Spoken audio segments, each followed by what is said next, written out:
Hey guys, hey, welcome back to the channel. Today we're going to be doing Gregory Matthis and his wife. Okay, but before we get started, make sure you guys hit the like button, share this video, and kind of make sure this video gets out. Hit the thumbs up, turn on notifications so you can receive a lot more videos just like this. Okay. Um, we're going to be looking at their charts from astrological standpoint. Okay, basically the planetary alignments. Listen. I do not have their birth time for either one of them, so we're going to be setting the clock at 12 p.m. Okay, with their charts. Okay, the only reason we're doing that is because we're going to be looking at their planetary alignments. Okay, even on their wedding day. Uh, basically, we don't know when they got married. It says June 1985, um, but we're not going to be looking at their wedding day because we don't even have that damn day. We don't even have that day anyway. So we're not even going to be looking at their wedding day. It just says June 1985. So um, it's really no day. I mean, you know, but it probably is a day, but we're not going to be looking at it.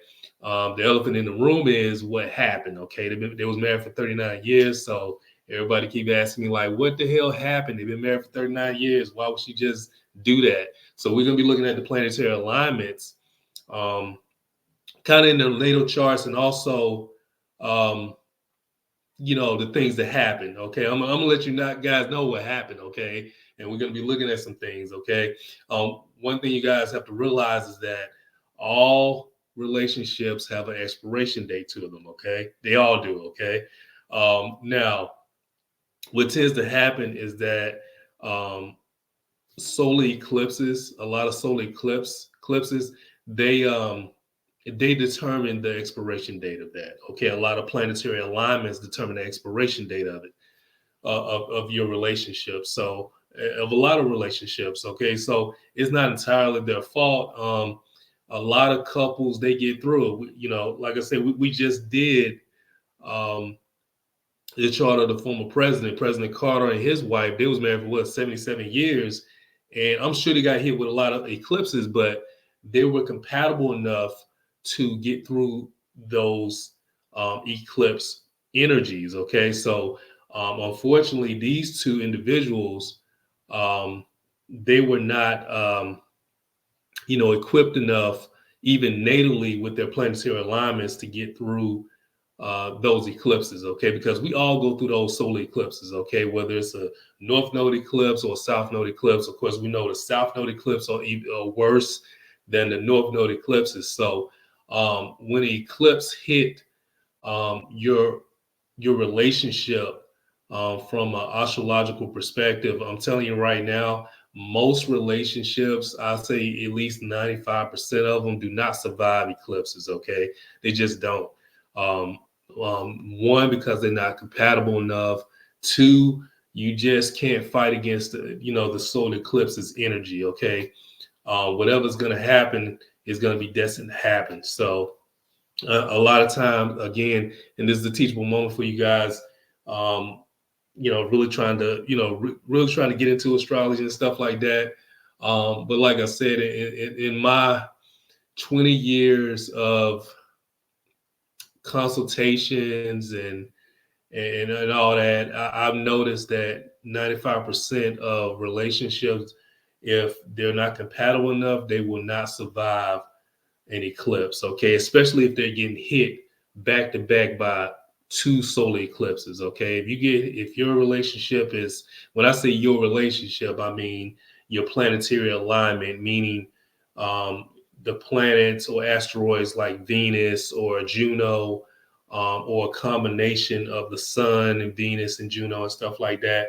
If they're hit by, you know, two eclipses in a row, or you're gonna be going through a particular slow planetary alignment cycle like Pluto or Neptune, yeah, your relationship won't survive. All right. Um, and that's what we're going to be looking at today with Gregory, with Judge Matthis and his wife. So Let's just go ahead and get to it. We got his chart up right now. He was born April 5th, 1960. Of course, we don't have the birth time. You put the birth time at 12 p.m. where the sun is highly elevated up high. Or, some people like to do the midnight, but I normally do noon.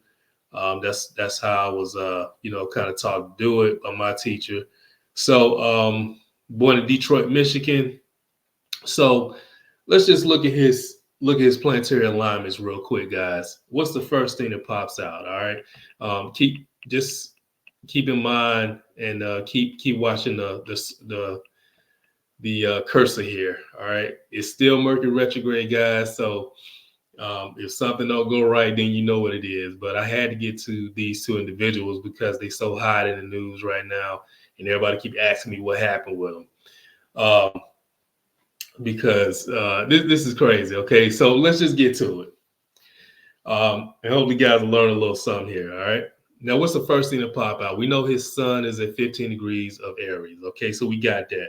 But let's look at the planetary alignments of the relationship, planets and asteroids. Okay, what's the first thing that comes out? All right, the first thing that pops out is Venus. Okay, so we got Venus at 25 degrees of Pisces. So we see that, right? Now, what do we have down here? We got Juno right there, 27 degrees of Sag.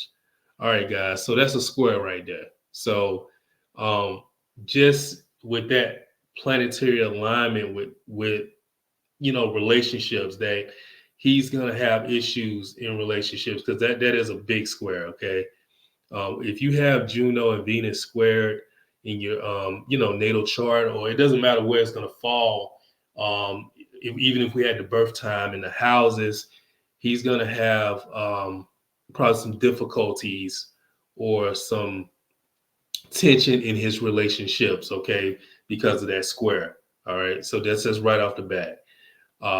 So we see that right there. Now, he does have Mercury right here. It's in Pisces. Of course, Mercury's in his detriment in Pisces. So Mercury is a little bit debilitated, but it's all good. But what really pops out right now is that Juno and Venus square. All right. Now, this is going to contribute to what has happened in his marriage. All right, guys, over the years. So, and look, can you still be, in a nice relationship with this planetary alignment? Yeah, of course, guys.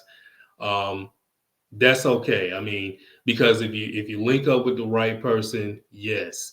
And if you guys are compatible enough, like I said, if you have Saturn trine Venus or something like that, or you have Saturn trine Juno or something, you're gonna be together for a long period of time because that Saturn rules time. But the reason I'm pointing this alignment out, guys, is because he actually went through a Neptune cycle. Okay.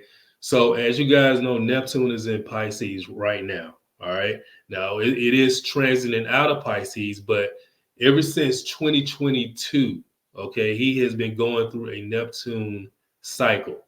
All right. With this alignment with his Venus and Juno. So, since 2022, that Neptune, all right, has been retrograding back and forth, okay, moving forward, moving backwards on top of his Venus.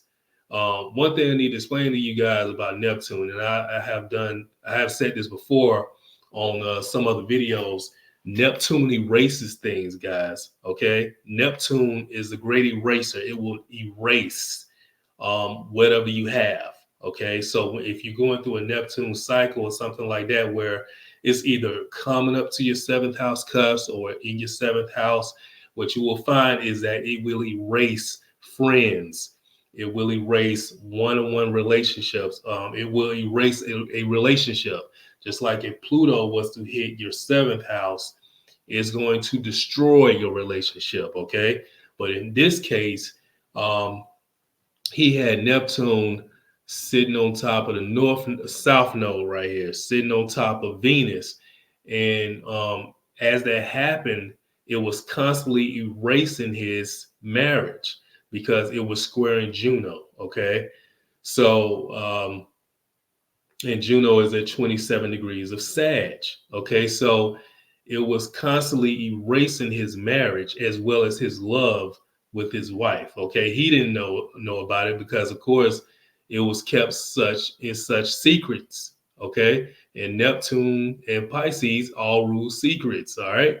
So that's why it was kind of hit. He was kind of hit with it unknowingly. Okay. Because it was hidden. It was something hidden that she hid from him, that she was falling out of love with him, or she had separated from him emotionally. All right. But he was already going through this, guys, in 2022.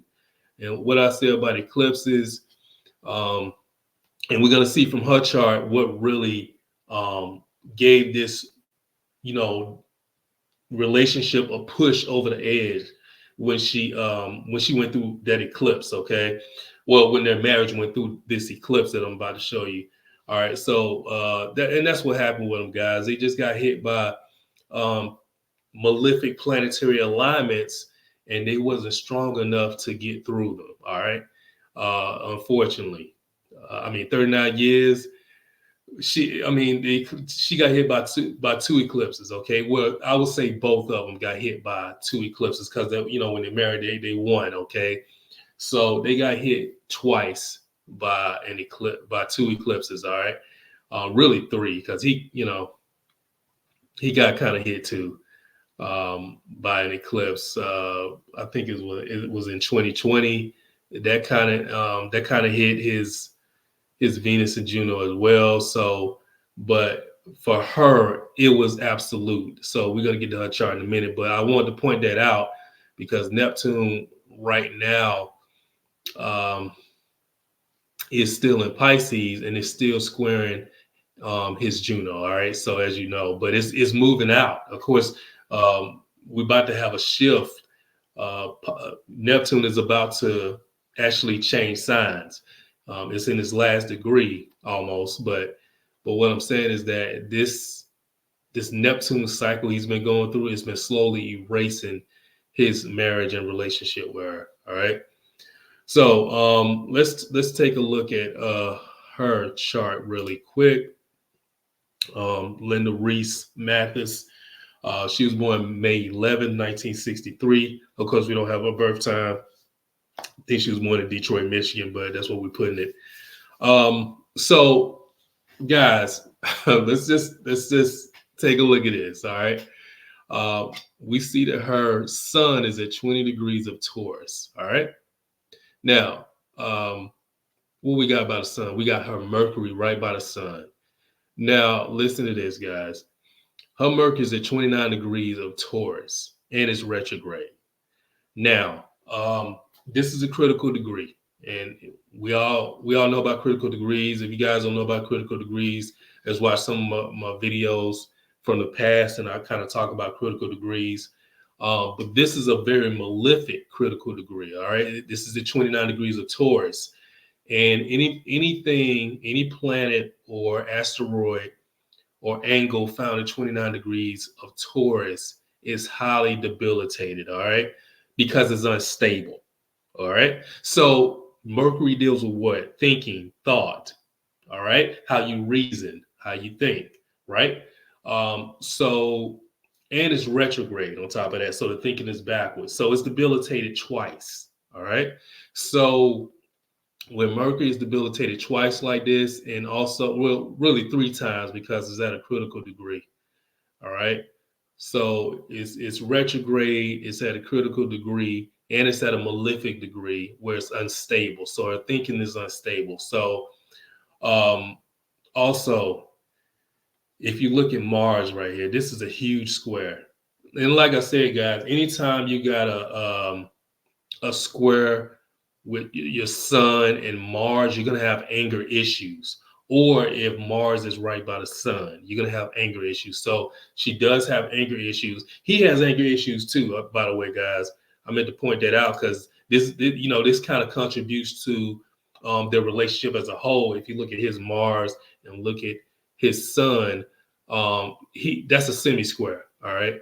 So just to notate that they both had anger issues. They both have anger issues, just so you guys know. So, and sometimes you can kind of compress that anger and then it comes out. So you have to have conflict resolution, guys. All right. Now they've been married for 39 years. I'm sure they tried and figured out how to handle conflict with each other. But yeah, this is some anger issues. Anytime you see Mars and Mars, that's her Mars and her sun, that's her. Okay, so that's a huge square. I mean, anytime you see that, man, I mean, that person has some anger issues. All right, they can blow their top. All right. Um, Seriously, and also with that Taurus being as stubborn as it is, okay, we know Jennifer Lopez had this kind of setup where she had her Taurus in a certain planet, so she was kind of stubborn as well. So, and this lady here, she has a very stubborn aspect. This is stubborn right here. So, um, she has some stubborn aspects about herself, as well as some anger issues and also some mental instability going on. So you got to give him kudos, because I'm telling you guys right now, internally he was dealing with a lot. All right, just like she was dealing with a lot with him, she was dealing with a lot um, with her. He was dealing with a lot with her. So it's just twofold. All right. So it's a lot of tension between them. It's been a lot of tension between them over the years, and they've been tolerating each other. So just keep that in mind, guys. But one thing I do want to point out is Venus. Venus is in Aries. Now, Venus is very detrimental in Aries because it's all about self-love. And you know what? She's probably going to come out with a statement talking about she need to focus on herself. It's time for some self-love with me. I need to heal. Me, my self-love. So that's why Venus is very detrimental in Aries, because it's very selfish. It's kind of self-love type stuff. All right. Instead of kind of sticking to loving with the other person, it's more of a self-love, not a selfless or a love with duality going on. Okay. So Juno is in Virgo. So just kind of looking at this planetary alignment, guys, you know neither one of them can say, hey, you know what, this is really good for relationships. And really, she has a grand square. This is another thing about the stubbornness. I know y'all kicking like, why you think she's stubborn? Guys, just look at this grand square. All right, it's a fixed grand square. She got the sun at 20 degrees of Taurus, and of course you got Mars right there with the anger issues at 19 degrees of Leo. You got Neptune right here. It's at 14 degrees of Scorpio, and then you got Saturn. Saturn is at 22 degrees of Aquarius. Although it is a separating aspect from the sun.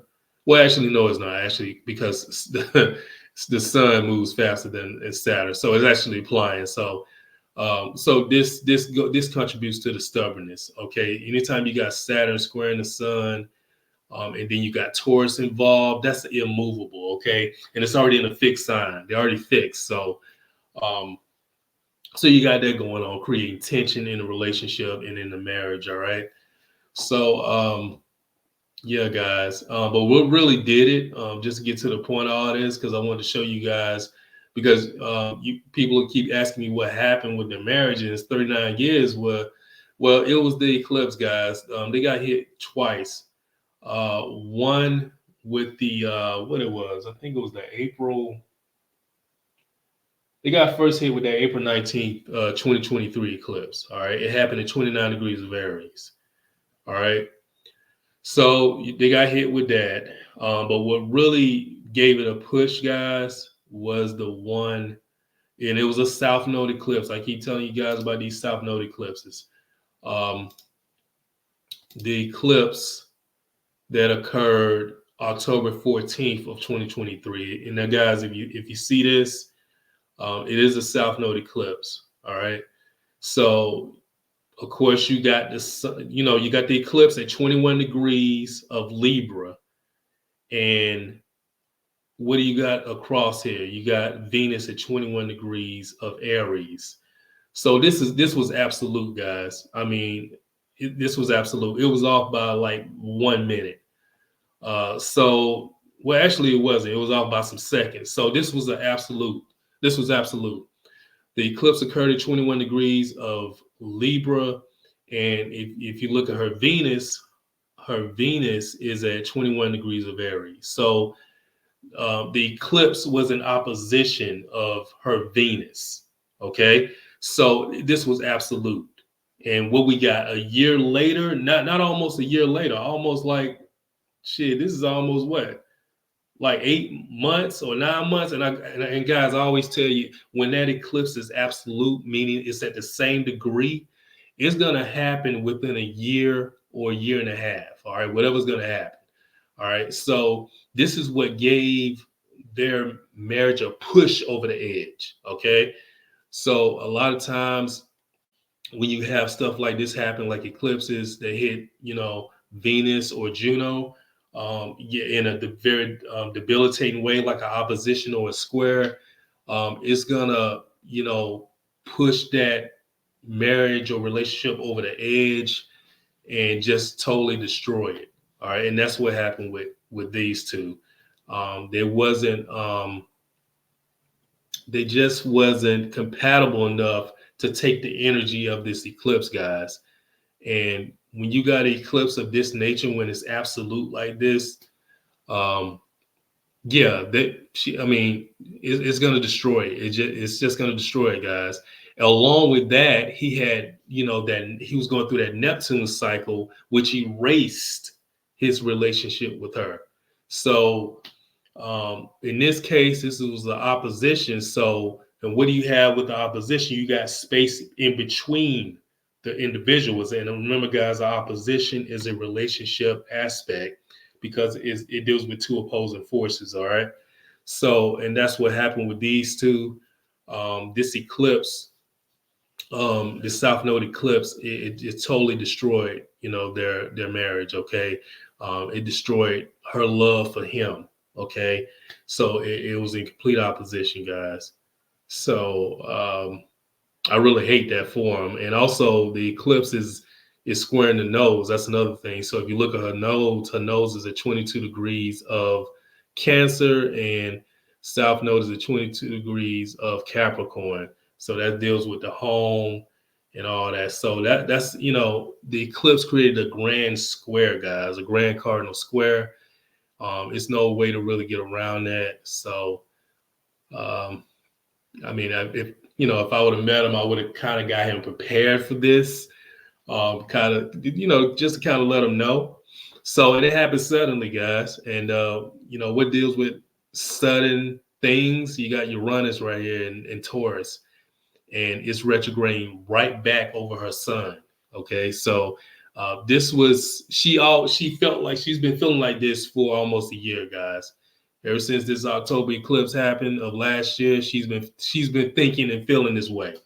All right, she's been in complete opposition of the marriage and wanting to end it. She just kept it a secret, guys. So, really nothing you can really do about it. But that's what happened with these two. This eclipse, it just shows you guys how eclipses are very powerful and strong, and how they can actually, create a opposition, a square, or different type of planetary aspects that hit different planets in a debilitating way. A lot of times, eclipses are very good when they create nice trines and stuff. I mean, you'll find magic, and it's just very beautiful. But in this case, it created an opposition with her Venus, and that's what really destroyed the relationship, guys. So, and it created that grand square too, just to let you guys know. So, along with his Neptune cycle, it created a just opposing force in the marriage. So, and one they weren't able to get over. So, but yeah, guys, this is what happened with Judge Matthis and Linda Reese Matthis. I really hate that, but just without looking at their, the time they was born, just looking at their planetary alignments, we can see how this had an impact on their relationship, guys. So, but yeah, so that's it, guys. You know, give me a thumbs up, hit the subscribe button, and just let me know in the comment section what you think about it. Just hit me back up, guys, in the comment section. Until the next time. Peace.